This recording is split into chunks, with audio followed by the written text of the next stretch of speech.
Hello, LinkedIn friends and family. Hope this finds you well. More and more today, I'm getting asked by clients and prospects, how do we optimize leverage in negotiating a lease renewal or a new lease out in the market today?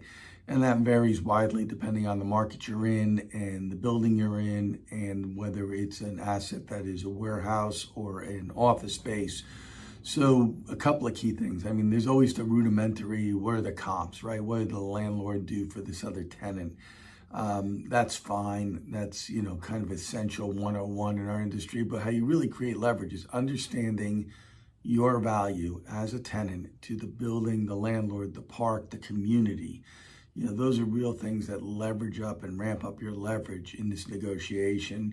And the earlier you start, the better, obviously, because it's never too soon to have great info and intelligence on these things so you can really build a model and a case for it and afford yourself the time to pivot if you need to. So some of the other key indicators, look at the landlord's debt, understand when it matures, what type of loan it is, how it's securitized, who the lender is. If it's a CMBS lender, there's issues that the landlord has their hands tied on, even though you would think that they're kind of easy things for the landlord to give on. Understand what the other tenants in the building, the park, and the landlord's portfolio, when those leases are rolling. Give yourself a news feed on that landlord and other key tenants in their portfolio a couple years before your lease rolls. So you start to understand what's happening with them and what your leverage points really are, where your strength is in their portfolio.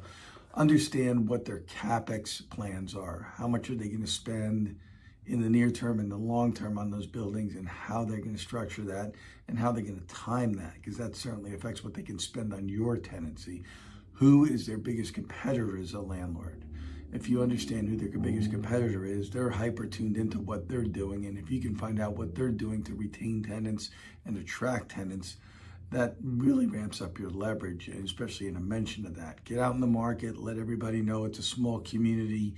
You'll certainly get back to the folks that you're dealing with that you are a free agent and that you're not captive audience for that particular building. Many things you can do to leverage it up. Really great opportunities out there if you start early enough and understand how to create that value and leverage for your company. Look forward to the next post. Ping me if you need help.